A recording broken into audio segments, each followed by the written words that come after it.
desenvolvimento da Rio Filme, inclusive para quem é do Rio de Janeiro, vai abrir em abril.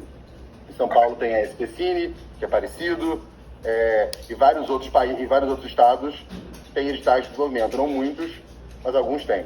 Aumenta um pouquinho, Rafa, por favor.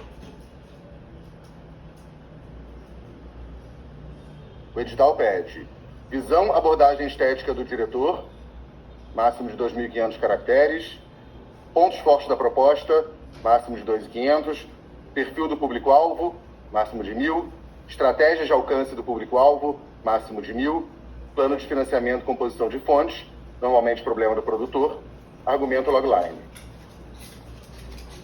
Vou começar pela logline.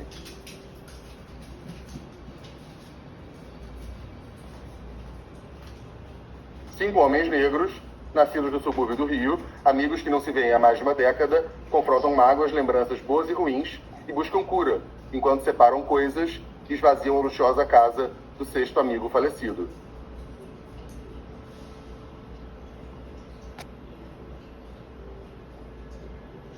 Muito bem. Visão, abordagem estética do diretor. Vocês vão ver como esses textos se repetem depois no FSA, como são variações do mesmo texto. O diretor Ousmane Sembene, considerado o pai do cinema africano, certa vez afirmou sobre o cinema do seu continente: gostaria que a África criasse algo próprio. Cabe a nós criar nossos próprios valores, reconhecê-los e levá-los por todo o mundo. E essa é a minha visão principal sobre essa proposta, e com certeza o que pode me conduzir enquanto estética de todo o filme, da periferia do Rio de Janeiro para o mundo. Sei que hoje é impossível ignorar todas as influências que me trouxeram até aqui, mas com certeza trazer a cor, a textura e personalidade do subúrbio carioca é um objetivo. Desde quando eu nasci e brinquei muito naquelas ruas, até hoje, muita coisa mudou. E sendo um filme que no fundo não se passa por lá, mas carrega muito daquela região em seus personagens, hábitos, códigos, linguagens e visões de mundo, tudo vai passar por eles. O dito popular versa: você pode tirar a pessoa do subúrbio, mas nunca o subúrbio daquela pessoa. E de uma forma mais positiva do que nunca, vamos levar tudo isso às telas. Homens pretos que chegaram lá sem abandonar suas raízes. Então, de certa forma, o ambiente à sua volta será realmente transformado. Seus figurinos, adereços, cortes de cabelo refletirão o subúrbio, terão muito dele. Dentro desse recorte, teremos cores vibrantes, como no maravilhoso Moladê, do já citado Ousmane, combinado com o vibrante estilo da luz e foto de Ernest Dickerson. Faça a coisa certa. O subúrbio com cores dos bate-bolas, combinado à natureza exuberante do Rio de Janeiro, ali do Joá. Cinco Pretos e um Pardo será um filme passado praticamente em uma locação. Meu último curta, Mergulho, também foi. Apesar de serem histórias diametralmente opostas, o exercício de filmar em uma casa foi válido para definir ritmo, ângulo e forma. E combinando o uso de uma e duas câmeras, mas sem nunca perder o ritmo do cinema, conseguimos uma linguagem que considera um cinema periférico. Câmeras focadas no personagem, atuações em quadros fixos, voltados à densidade dramática, espaços vazios, mas sempre com sons ao redor. Atores atuando num espaço cênico pré-definido, mas nem sempre em quadro, e o ruído ao longe do cachorro da vizinhança. Uma estética que tem sido bem recebida em meus filmes nos principais festivais de cinema negro do país: Zósimo, Egbé, Semana do Cine Negro de BH, e em países africanos como Moçambique, Gana, Nigéria e Cabo Verde. Trazer à tona essa narrativa do subúrbio do Rio é o desafio e o objetivo.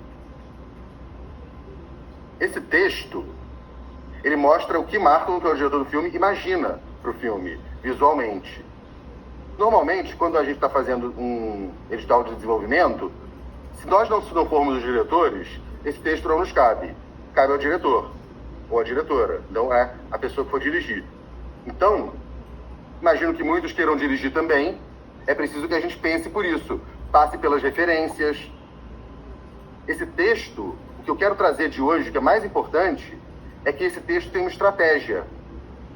Martin é um diretor que nunca fez um longa. Então a gente tem que garantir no texto que, apesar de não ter feito um longa, ele é um diretor experiente. Então é um texto que traz informações técnicas, que menciona o último filme, filho também, né? Que menciona a repercussão nos festivais negros, de cinema negro, que menciona a direção de fotografia de um dos filmes mais emblemáticos do cinema negro estadunidense, do Spike Lee. Então é um filme que contém várias informações, faz uma referência forte ao cinema africano. Então que posiciona esse filme como uma obra de arte vinda de uma estética negra, de uma periferia do Rio negra. E isso é o que a gente quer transmitir com esse texto. E que eu acho que foi um sucesso, essa transmissão, que foi exatamente o que entenderam. Alguma questão? Eu só queria complementar uma coisa, que eu acho que além da... É até muito engraçado ouvir o Rafa quase como voice-over. Porque eu acho que além da parte técnica toda, não deixem de lado nunca a emoção. Eu acho que a pessoa que lê o texto, ela tem que, de certa forma, emocionar. Eu vou contar, só abrir um parênteses aqui, tipo, rapidinho, dizendo sobre o nosso pitching do Memórias, que foi muito engraçado, né? Porque, geralmente, meus trabalhos têm sempre uma coisa, né, meio dead issue. Faça do seu projeto, faça do seu roteiro pessoal. Encontre o que tem de você nele, com a sua conexão com ele. Por que é você para escrever esse roteiro? O que tem de você nele, do seu universo? Ainda que seja uma ficção científica, se passa num planeta distante, tem naves explodindo, o que esses personagens têm de humano e o que a experiência humana desses personagens se conecta com a sua experiência? Porque não tem jeito, você vai ter que viver na sua experiência. Faz sentido o que eu tô falando? Muito bem, vamos ler então mais um pouquinho. Betânia. Por favor, Betânia. Eu acho isso muito potente também. Eu costumo falar muito a partir de lugar de produtora, que não tem ninguém melhor que a gente para falar do nosso projeto.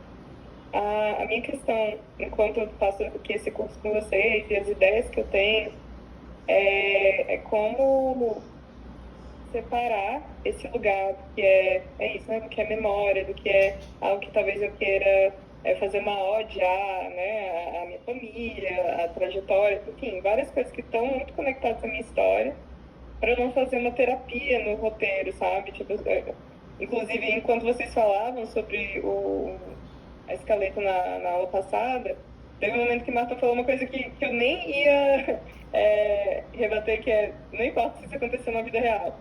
Porque para mim, esse é o desafio. Tipo, como que eu não conto uma história que aconteceu? Como transportar esse lugar e ainda assim ter algo de nosso, de meu, porque eu acredito em escrevivência, que é um conceito da literatura, então eu sei que vai ter uma outra aplicação no cinema, mas como sair desse lugar de... Então, deixa eu só corrigir minha fala, que talvez eu não tenha sido bem interpretada. Não é só sobre, às vezes, algumas cenas não funcionam mesmo que elas tenham acontecido na vida real. É sobre isso. Meus filmes todos falam sobre mim. Eu acabei de falar isso agora que, cara, por exemplo, não sei se você teve a oportunidade de ver Mergulho, depois até compartilho o link com todo mundo, mas o Mergulho começa com o cara saindo da prisão. E ele vai para casa. E tá a família dele toda esperando não tá esperando por ele, tá se preparando para ir pra praia. Que até um filme passado em São Paulo. Quando ele chega, bagunça a vida da família toda. Então, na verdade, eu demorei um tempo, até terapeuticamente, pensando assim, cara, por que eu construí um personagem, o Juliano, saindo da prisão? E depois de 6 meses, filme rodado, não sei o que mais, uma das pessoas que viu o filme e tal, bateu no meu ombro, acho que foi no Cine Meiocão, não sei onde é que foi. Foram 2 coisas bem interessantes que eu não tinha notado no filme ainda, porque eles têm essas camadas também. Alguém bateu no meu ombro e falou assim, nossa, que prisão emocional você tava, hein? Eu falei, é isso, é sobre isso. Eu sou o Juliano, tanto que assim, toda vez que a gente escreve em qualquer release e tal, que é um filme biográfico, todo mundo olha pra mim e fala assim, pô, o cara já passou, já pegou um tempo. Não, mas era sobre uma prisão emocional. E outra coisa que eu achei impressionante, que foram observação lógica feminina, só mulheres para verem isso, eu fiz um filme sobre reconexão de pai e filho. Aí quando a gente fez a primeira exibição, a mãe de santo do co-diretor virou e falou assim, é engraçado, vocês fizeram um filme sobre pai e filho, mas quem manda no filme todo é a mãe. E depois, quando eu fui pro Cine Minhocão, uma mulher pediu a palavra e falou exatamente a mesma coisa. E eu fui um cara criado por mãe. Dona Marlene é a pessoa que está presente na minha vida o tempo todo, sabe? Metade do meu nome é dela, Mar. Entendeu? Então ela está presente na minha vida, deixou essa marca e está ali. Então, assim, meus filmes, esse filme mesmo que a gente está conversando aqui, são as histórias dos meus amigos. O Bernardo sou eu, mas muito, sabe? Que é um dos personagens. Os outros são amigos meus próximos, sabe? Então é toda essa construção. Então não é sobre isso, não é sobre, isso aconteceu mesmo. Não. Minha história, assim, meu cinema todo, tudo que eu escrevo, até passinho, tudo, é sobre mim. Não que seja essa coisa toda, nossa, eu gostei, não. Mas é essa coisa mesmo que é o espaço onde eu sei discursar. É o que eu acabei de contar agora, né? Que tô lá no final do papo lá com a moça lá da Alemanha. Muito bem. Próximo texto, pontos fortes da proposta. Que é isso, a gente também tem que saber os pontos fortes do nosso roteiro. Por que a gente está contando essa história? Em alguns lugares vão falar justificativa, em alguns editais, mas é isso. A gente tem que vender aqui agora. Mostrar que esse é um produto relevante. Que isso pode virar um filme, seja um filme de sucesso, caso o sucesso seja medido pela bilheteria ou pela penetração nos festivais, mas uma coisa ou outra, né, no caso do cinema. O tema do reencontro tem sido explorado tanto no cinema estadunidense, através de obras como O Reencontro e Uma Noite em Miami, quanto no cinema nacional, na produção A Partilha. Esses filmes abordam personagens que se revêem depois de algum tempo, comparam suas trajetórias de vida e passam por transformações profundas após compartilharem alguns dias juntos. No Brasil, após a implementação das cotas e a ascensão de um importante movimento racial positivo, somado a um aumento da consciência sobre a negritude, temos observado grande interesse por temas relacionados às vivências das pessoas pretas. Essas narrativas ganham cada vez mais espaço nas diversas produções, como Vai na Fé, Marte 1, Medida Provisória, Sintonia, Encantados, entre muitas outras. Cinco Pretos e um Pardo traz um debate profundo sobre a masculinidade preta, advinda de bairros periféricos e que enfrenta, para sua existência, as diversas manifestações de violência, seja psicológica ou policial. Cada personagem emerge como sobrevivente diante de diferentes formas de adversidade, delineando trajetórias individuais que se entrelaçam numa narrativa única. A originalidade de Cinco Pretos e um Pardo é apresentar essa perspectiva de forma inédita no cenário do cinema nacional.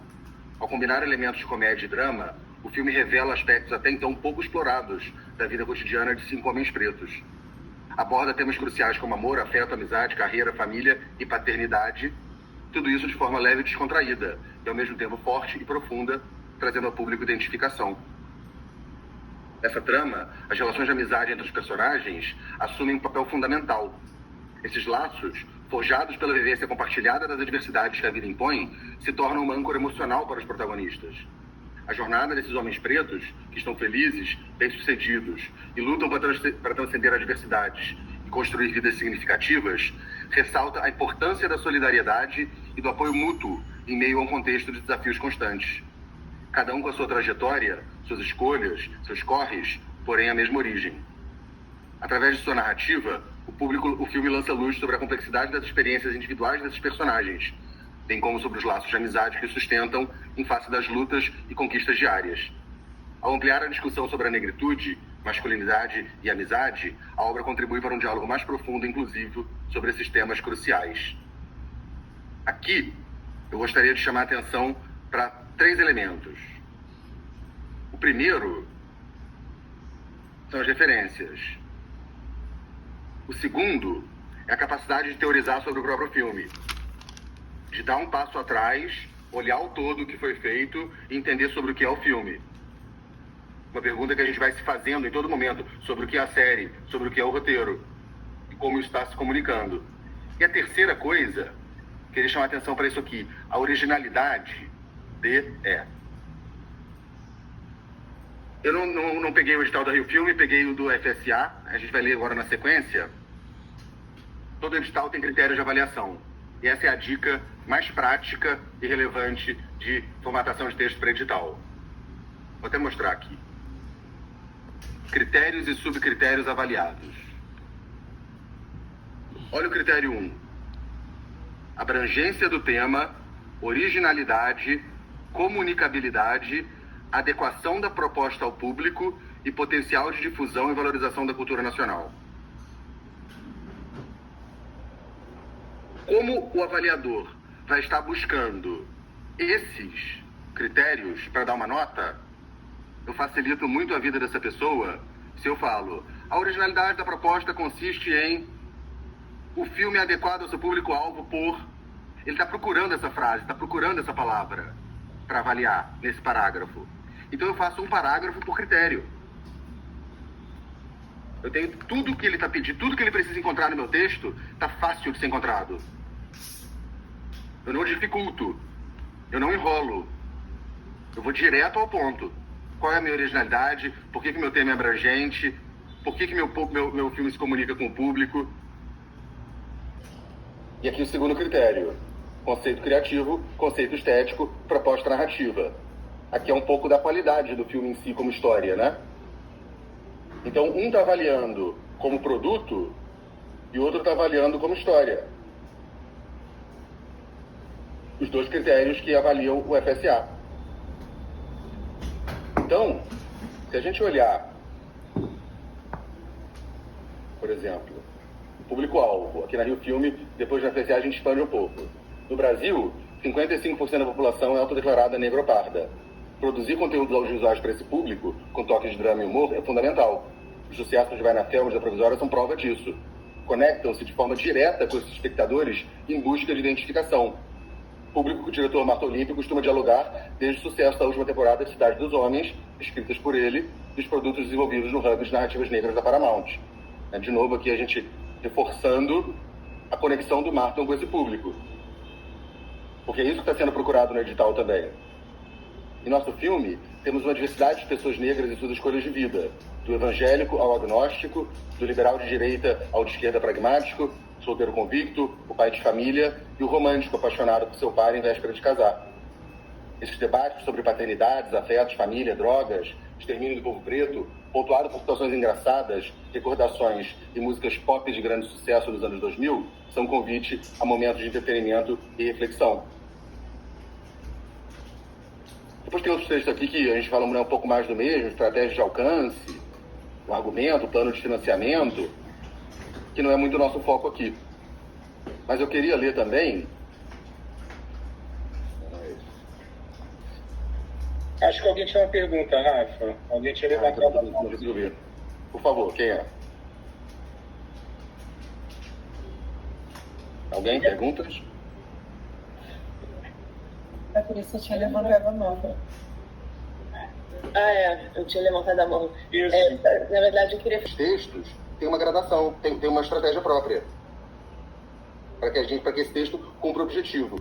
E, principalmente, o objetivo é informar a quem está lendo, a pessoa da avaliação, os critérios. Os critérios de avaliação têm que estar muito evidentes no texto. Isso acho que é a coisa mais importante. Apresentação do projeto, sinopse. Só para a gente acrescentar. 5 amigos negros se encontram 20 anos depois com a tarefa de esvaziar a casa de Zeca, o 6º integrante do grupo que acabara de falecer. E para isso convoca os amigos que aceitam de pronto. Ele entende que é uma oportunidade de ver os amigos, resolver diferenças, entender o porquê da distância entre eles. Aos poucos os amigos vão chegando, e em meio a brincadeiras e memórias, os conflitos vão surgindo. Ciúmes do passado, mal-entendidos e até mesmo mudanças pessoais vão deixando claro que algumas coisas não têm volta, e eles terão que encontrar outros caminhos para esse reencontro.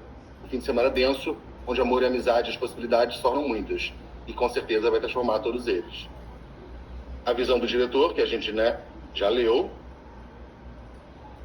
Público-alvo, que a gente abriu um pouco mais, porque tem mais espaço, estratégia de distribuição, mas vocês estão vendo como os textos, aquele mesmo texto, estratégia de distribuição a gente abriu um pouco mais. Temos a perspectiva de estrear num dos principais festivais brasileiros. É um texto em que a gente reconhece que não acreditamos num filme que faça uma carreira muito grande nos principais festivais internacionais que exigem uma estreia mundial. Não acho que seja... Prefiro um filme de baixo orçamento, uma característica local muito forte, muito brasileiro, que talvez não seja, de fato, um filme muito internacional. Então a gente foca no mercado brasileiro, festivais do Rio, Brasília, Gramado. A partir daí, esperamos que o filme faça uma trajetória pelos principais festivais de cinema do país, etc. O que eu quero dizer com isso é que a gente precisa encontrar a estratégia do texto. Para a gente formatar o texto, a gente tem que definir previamente